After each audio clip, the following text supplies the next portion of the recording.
Hello everyone, and welcome to this post-commentary for my Chrysanthemum Throne EU4 achievement speedrun in RTA. So this is a run I did for the monthly competition of June in the EU4 speedrunning community, where we every month have a certain category that we compete in for glory and amazing prizes, sort of. Prizes provided by me, by the way, so if I win I just get to buy myself something nice, but anyway. Yeah, so this achievement, if you're not familiar, is requires you to start as a daimyo in Japan and then become Japan, like the country itself, unite Japan, and then conquer the entire Japanese region and core it, which includes all the Japanese daimyos as well as Ryukyu and Ainu as well. So this was actually my first successful attempt where I actually finished it. It says there in my splits that I have a victory at 34 minutes, but that's not correct. I just accidentally, I think that's actually when my last attempt died. I forgot to clear the split, so, but anyway, here in the start, I just kind of take it easy, set up some estates and advisors, and also try to find some nice merc companies. I find one with Siege 2, which is quite nice to have. A big challenge of this run is that your economy is kind of shit, but you still need to get a reasonably large army in order to effectively fight, because you need to conquer all the other daimyos. You don't need to do all of them at once, but the more you can fight at once, the faster you can go. So yeah, you're gonna want a big army. And a big navy is nice too. So I try to make the most out of that. I think I recruit some galleys and stuff. And I try to improve relations with the current shogun, Ashikaga, to hopefully delay when they turn on me, because eventually when you grow too powerful or something, they will declare war on you and call in all the remaining daimyos, which is kind of dangerous. So as you see, even though this is a real-time run, I am kind of taking it slow because this is chaotic and I just wanted to finish a run successfully. I wasn't even going to bother to go for the IGT record because that one has already been quite optimized. Of course, I didn't manage to get the real-time record either because I was taking it so slow, but that's how it is. Yeah, I'm just recruiting some armies, signing generals, and planning out my first move. I decided to declare war on Utsunomiya, which is allied to Shiba. And I set them as a co-belligerent because they didn't have any other allies anyway, so why not? I first wanna just wipe their armies and then besiege them. Yeah, I managed to do just that, and then try to, in some way or another, split my armies up and go for the two different capitals there. So far so good. And if you could just go for one at a time like this, or one or two at a time, then it wouldn't be too difficult, but of course there's no rest for the wicked. So I immediately go for Satake as well, since I didn't have any allies that would honor the call to arms. And I have enough armies to, well, I almost have enough armies to besiege them all at once. Not quite though, because I took some losses. So instead I just leave a small stack on the capital so they don't build any more troops, and continue to besiege the other two. And by the way, the current record for this at the time of making this video is like 1 hour and 1 minute by Megier, and I think I ended up with a time of 1 hour and like 6 minutes, so a bit behind. Finished the siege on Chiba, and so I start considering who I should be fighting next.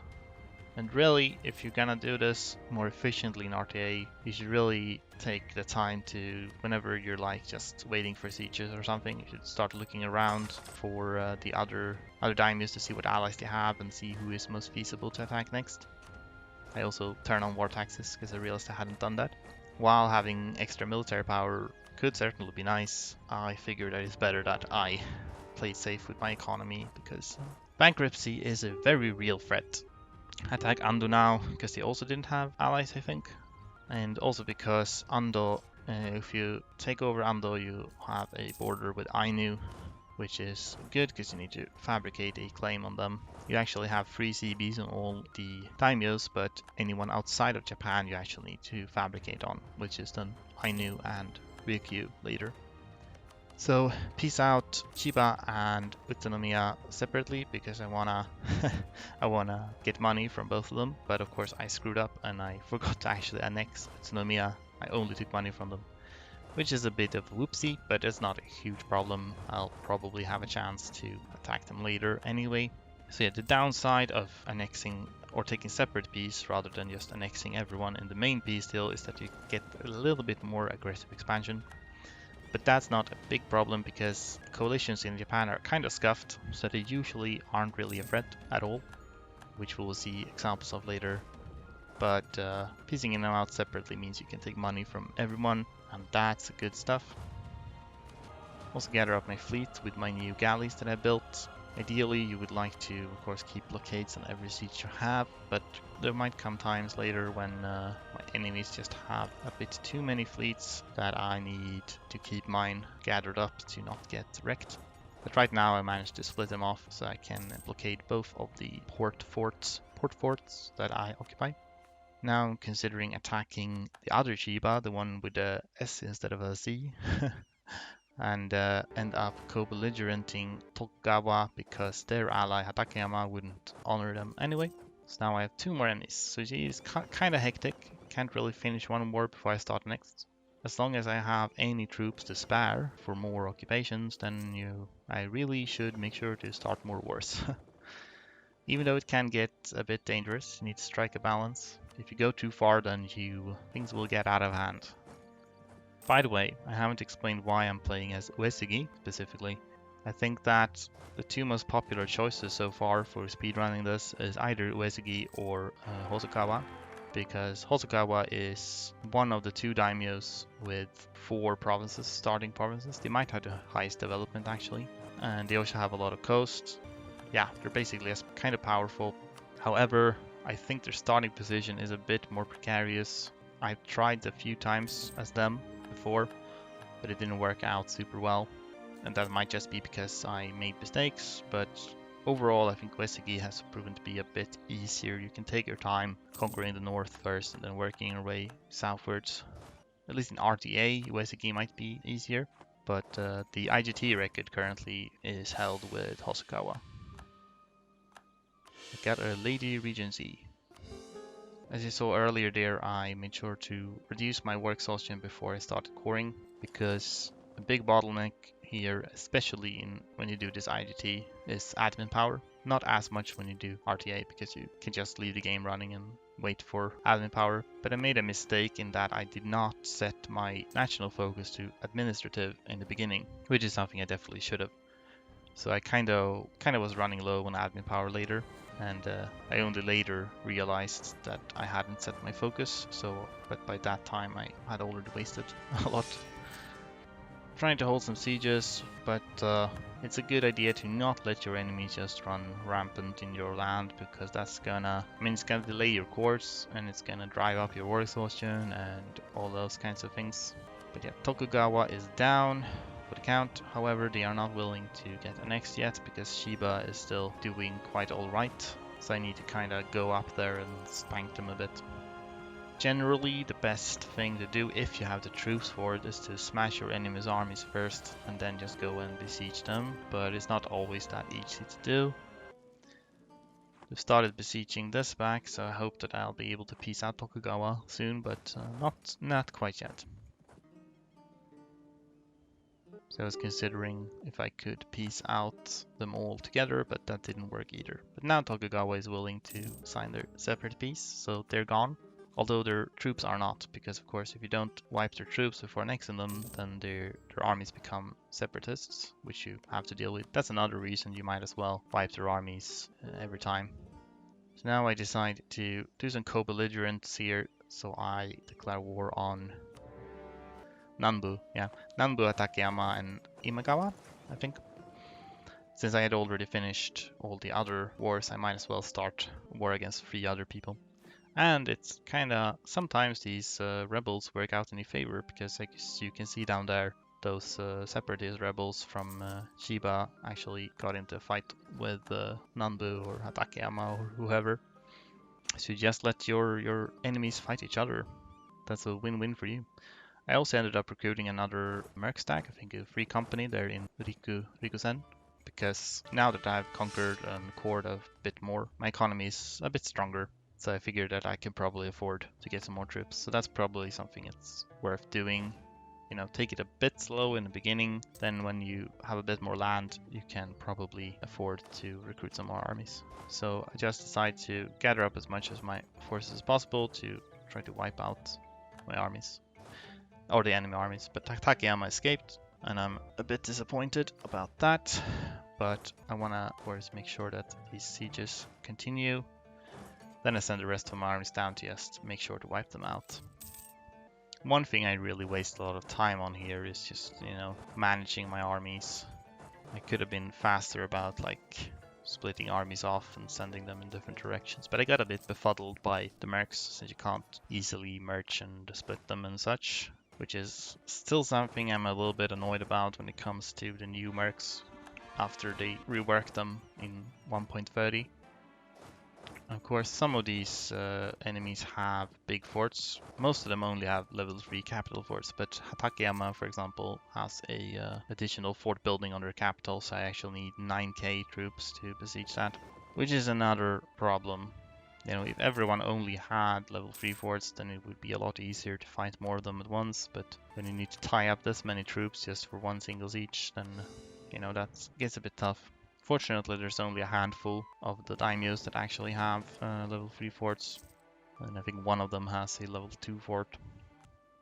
I guess it's a good idea to wait to fight the people who have fort buildings until you're a bit stronger, because otherwise you'd have to go way above force limit at the start in order to even besiege them, which is not very economically viable, considering fighting Oda, who's allied to Yamana. Yamana is a bit off-putting because they're so big, they have multiple provinces, but really it's not as bad as it seems, since they only have one capital fort anyway. And of course Oda only has a single province. I think Oda's armies, their nationalities are a bit better army-wise, so you shouldn't underestimate them, but they're still pretty small, so.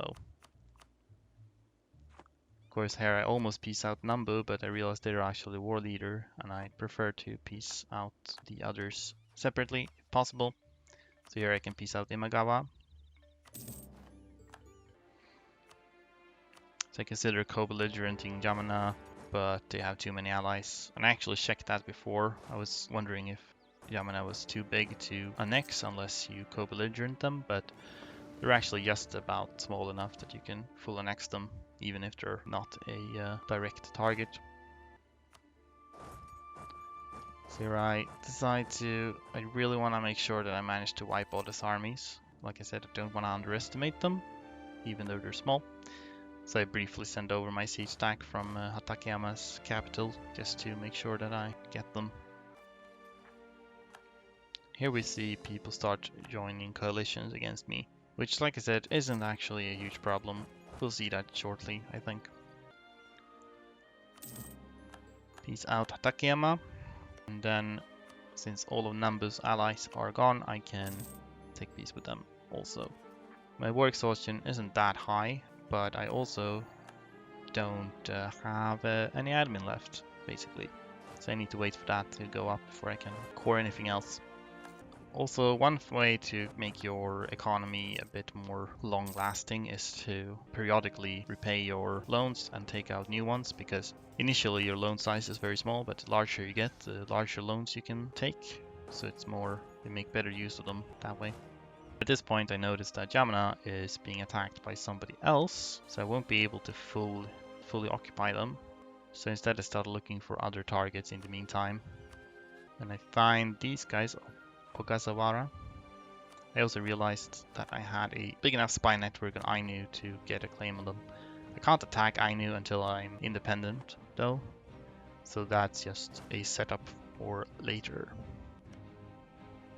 So now we see Ogasawara is in a coalition, but I can still attack them without the rest of the coalition getting called in for some reason.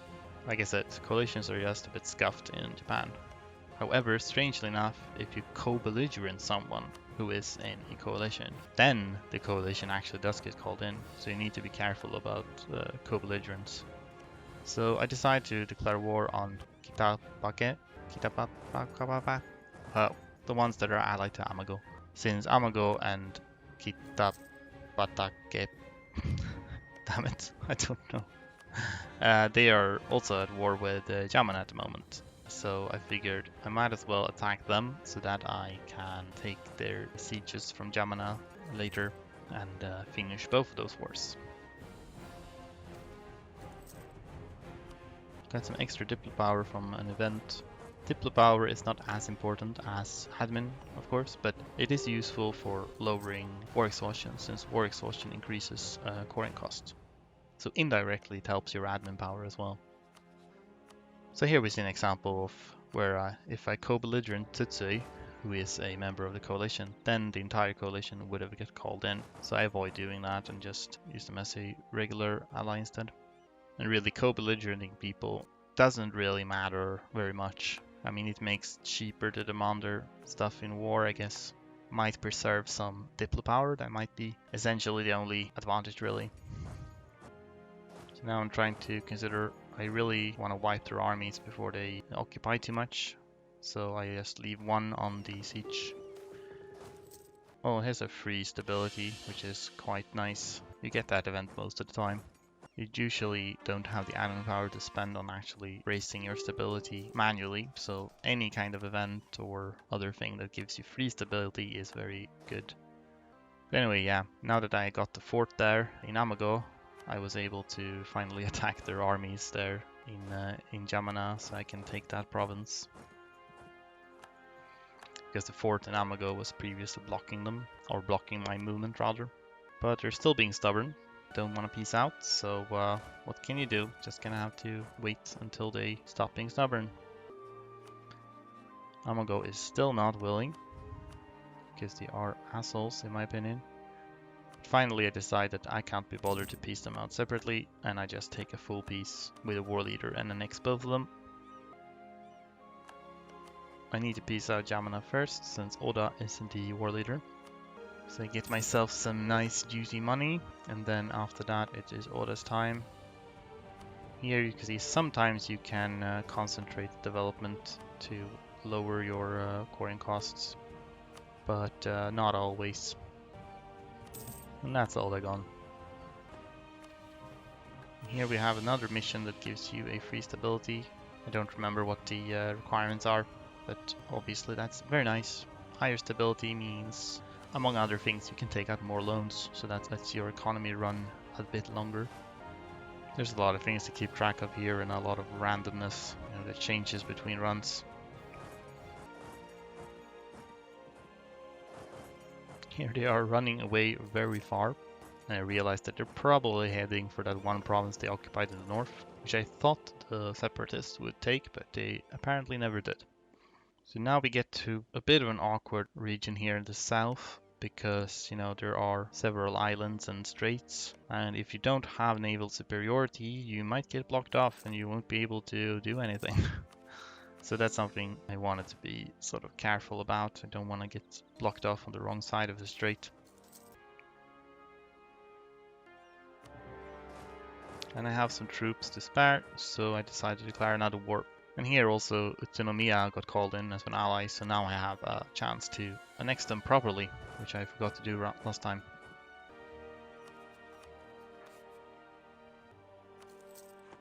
And there I finally remember to set admin focus, and since my economy is doing better now, I decide to also invest in an upgrade for the advisor, so we get one extra admin as well. So that's Tsutsui fully occupied. Can peace them out for land and money. And then right after I go for Ogasawara for also land and money, surprisingly enough.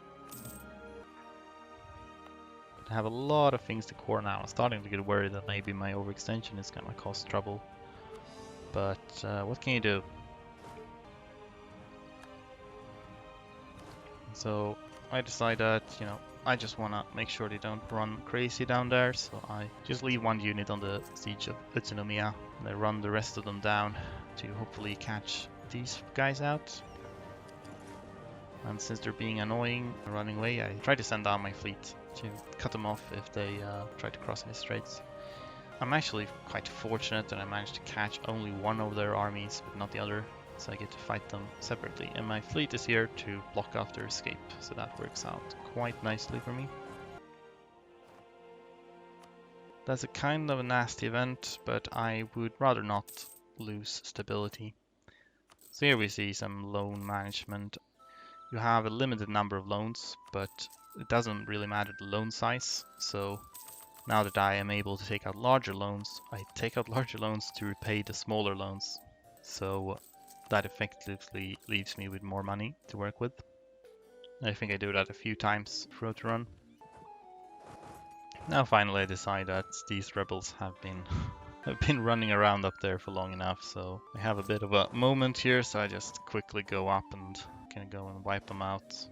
Fortunately, they keep getting blockaded by various fleets, so I kind of need to go up there myself.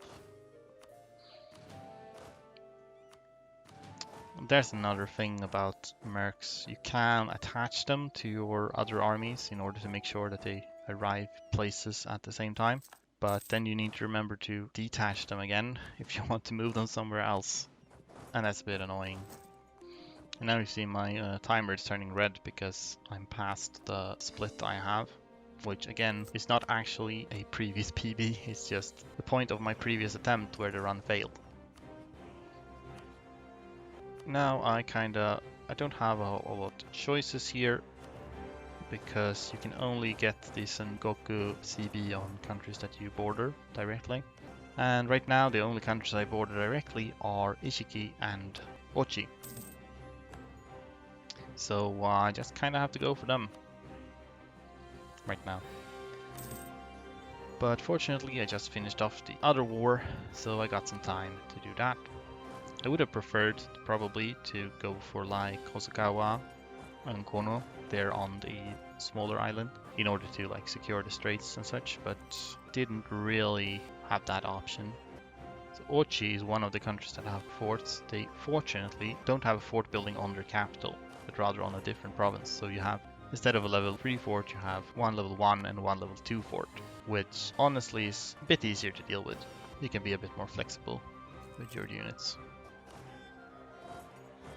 So here we go, I'd like to leave 3 units on their capital and send 6 units over to the other side, where they have the fort building. I decided to also build a spy network on Ochi since they do have several provinces I need to besiege, so a little bit of extra siege speed from a spy network might be helpful. So we finish off that fort building, which means I have now 10k troops freed up to do whatever. Unfortunately, I still don't have a direct border with any of the other daimyos at the moment, so I kinda have to finish these current wars before I can even start a new one. I decided to leave one merc stack here, which has a siege 2 general on this fort, and then I take this time, when I got nothing better to do, to try to chase down their army and retake the occupations they have. Unfortunately, they decide to just casually wander back toward me, so once they're locked in, I leave one unit to continue that occupation, and then I move in and crush them. Easy. And while we're here, I might as well go up and beat up these separatists I got up there.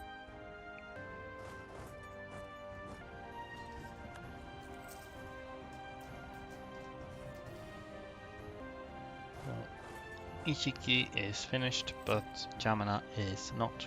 And since Ishiki was the primary target, I have to wait. I realized I should probably start building a spy network on Ryukyu so that I have a claim on them for when I can use that.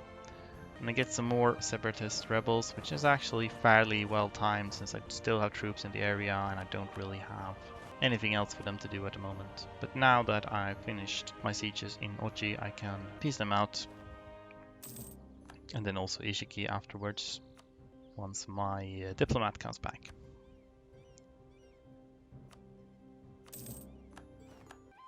Just let most of my armies gather up here, and then we move on to fight the rebels.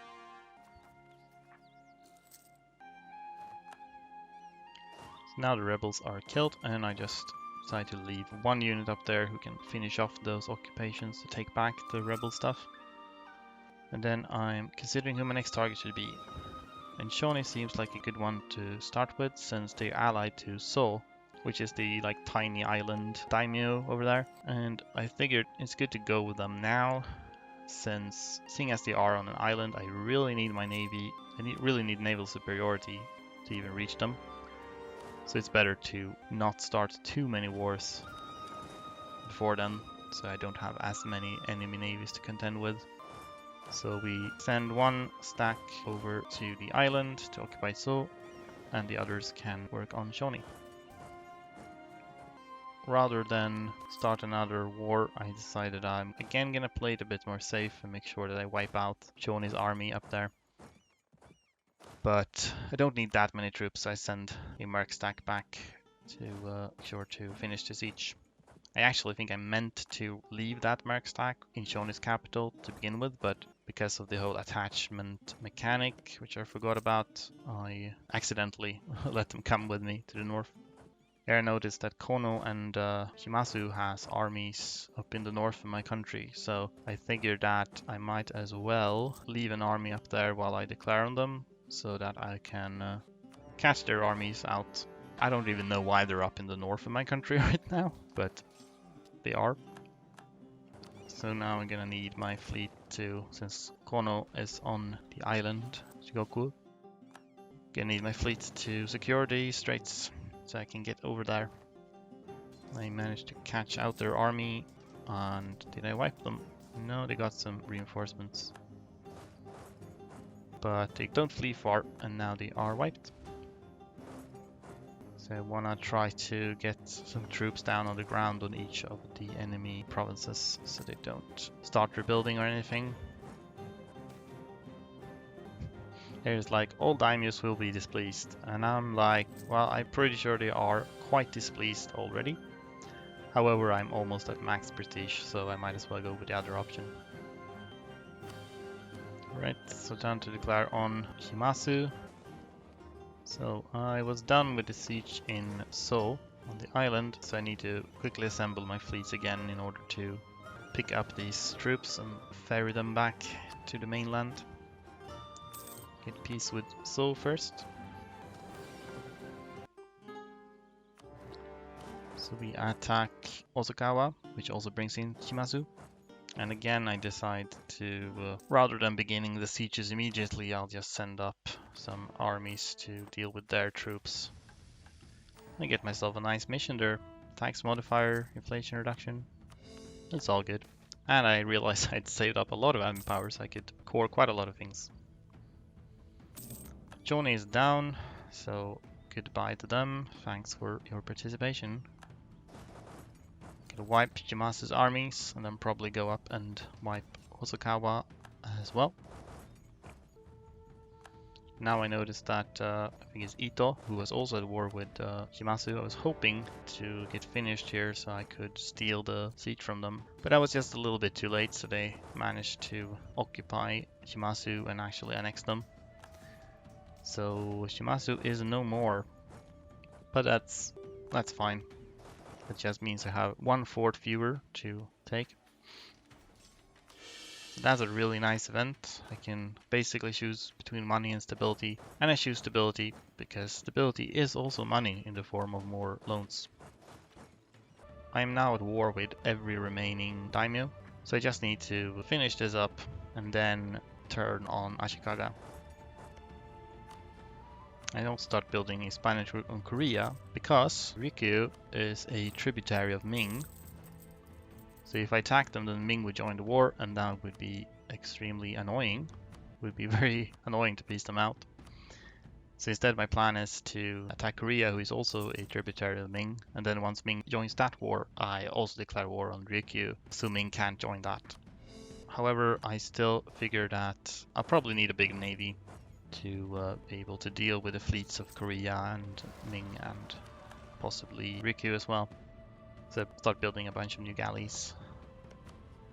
My economy is actually quite strong at this point since I own almost all of Japan. Need to briefly stop the spy network on Ryukyu. The annoying thing is I can't actually reach to get a claim on Ryukyu until I have conquered the southernmost province there in Kyushu. But can finish off Kono in the meantime. Go deal with some separatists and then just wait for the remaining 2 sieges. Separatists proved to be a bit tougher than I had expected. So like, oh my god. But fortunately, it's barely win out on morale there before my entire American army's wipes. And since they're basically gone anyway, I just delete them and recruit a new merc stack to take their place. Things starting to get expensive. I noticed that I'm on the path to bankruptcy, so I debase currency once, and then I start to once again do the whole repay cheaper loans with bigger loans. Extended amount of time that my economy is on life support. Debasing currency is of course something I want to avoid for as long as possible, since corruption is going to increase coring cost. So now I just want to finish off the last daimyos before I turn on Ashikaga. Ashikaga has a reasonably big army, so I would rather make sure I have a numerical superiority before I try to attack them, especially since I don't have any manpower at the moment. Anyway, Hosokawa is down, and Ito is in fact also 100% occupied. So I can send all of my armies toward Ashikaga. But first we assemble our fleets. Gonna annex Ito. And then, just as I do that, my game crashes. Which is nice. Fortunately, in RTA, this does not disqualify the run, because you're allowed to save scum if you want, like reload an earlier save. Of course, you need to leave the timer running, so I waste time on this crash, but it does not invalidate the run. In IGT, you're not allowed to save scum by default in the no save scum category, but there is also a limited save scum category where you're allowed to save scum a few times depending on the length of the run. But anyway, crashes happen, so nothing to do but to restart the game and reload my last autosave. Fortunately, it seems that I barely missed any time. So we finish off Ito, and of course I need to get now the claim on Ryukyu. Once again, I can't actually attack anyone outside of Japan until I am independent. So now that my troops are in position, I declare war on Ashikaga, which costs 3 stability. Fortunately, I had so many stability events and stuff that this is kind of manageable. But I guess for that reason, it would be better if they had attacked me at some point.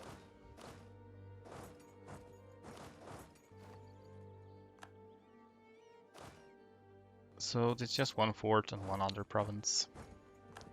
And then as soon as I'm done with Ashikaga, I will be able to actually form Japan and also start attacking Ainu and Ryukyu. So I'll build a spy network in Ainu just to ever so slightly speed up my occupations there. And I noticed that Ainu, sometimes they tend to ally with Nivk, which makes the war against them a bit more annoying. But this time they were actually at war with Nivk, so that works out in my favor. And Ashikaga is already down, just annex them, and I am the only Japanese nation in town. Begin coring, and of course I can take this decision, which lets me form Japan and also gives me 100 monarch power in every category, which is just chef's kiss. No, but it's obviously very nice. Gets me some extra admin power, mostly for the course. Of course. So declare war on Ainu. Not a whole lot to this. I have a lot of armies to spare. Just wipe them out and occupy them. So here we can see on the region map mode is the Japan region I need, which includes most of Ainu's territory, but actually not Sakhalin. So it's not actually a problem that Nivk is occupying it. I just need to get Hokkaido as well as the Kuril Islands. So Ainu is basically down for the count, and they are willing to give me everything. So now all we need to do is core Ainu and also take Ryukyu. which of course is a bit easier said than done due to the aforementioned tributary status with Ming. I decided I'm gonna get my ships in order here to pick up some troops that they are ready to invade Okinawa. Anyway, I need to first declare war on... I first have to declare war on Korea to pull in Ming into that, and then declare war on Ryukyu afterwards. However, I realized that my fleet had in fact only picked up a few mercenary regiments, which is my own fault. I should have paid attention to that. So I decided to send my fleet back and instead pick up a slightly larger stack that can hopefully make a more secure landing on Okinawa. Sadly for me though, I get intercepted by the surprisingly large Korean and Ming fleet, which makes me realize I probably should have invested in a few more galleys. So I'm like, okay, well this might be a problem, but I start building another set of 10 galleys. They don't take too long to build after all, but in the meantime I need to watch my coasts, because here come Ming with a landing force. So I try to go and maybe intercept them immediately. However, first I realized that while they are landing troops, they will probably not move that fleet anywhere, so maybe I'll have an opportunity to make landing here.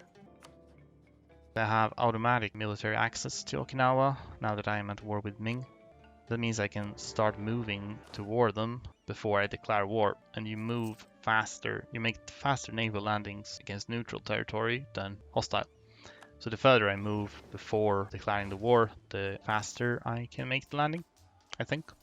Anyway, I managed to successfully make the landing and also fight off Ming's little ill fought through invasion force. So I'm pretty happy about that. Of course, my mercenary regiments were running kind of low, so I decided to recruit some new ones. All that really matters now is that I managed to besiege Okinawa, Ryukyu, and annex them and start coring them. And then once I started coring them, then I really just need to hold off any potential invasions by Ming or Korea until all of my cores finish. The achievement doesn't require to be at peace or anything, so it doesn't matter if I can't peace out Korea and Ming.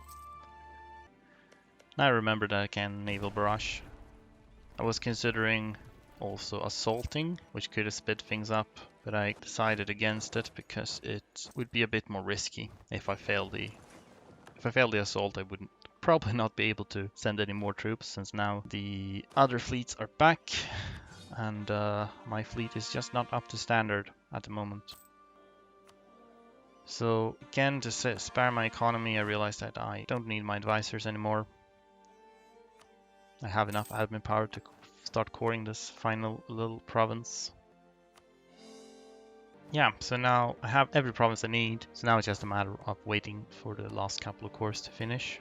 In the meantime, I need to avoid getting invaded by Ming and Korea, since I don't want them interrupting any of my cores.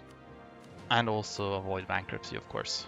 So I think I actually ended up deleting some of my mercs that I built because they were a bit too expensive. So check, and the final core that will finish is probably one on Ainu, since they are in different culture groups, so they take twice as long to finish coring. Right, now that I have my new galleys built, I make a last-ditch effort to see if I can challenge their fleets, but as you can see, I could not. So whatever, fine then, I'll stay in port. I finally realized that the most important place to protect right now is actually Hokkaido, or the Ainu provinces, the former Ainu provinces. They are the only ones left to core. I definitely don't want either Ming or Korea, or rebels for that matter, to occupy any of them. If they occupy the rest of the country, it really doesn't matter at this point. Also realize I don't need any more monarch power, so just debase currency to make sure I don't get a bankruptcy. Now we're just a few days away, and there we go. That's the achievement. Yeah, 1 hour, 6 minutes, 40 seconds, 11th of January 1463. All in all, I guess it's decent. But yeah, I guess that's it. I hope you enjoyed this little post commentary here. Thank you for watching.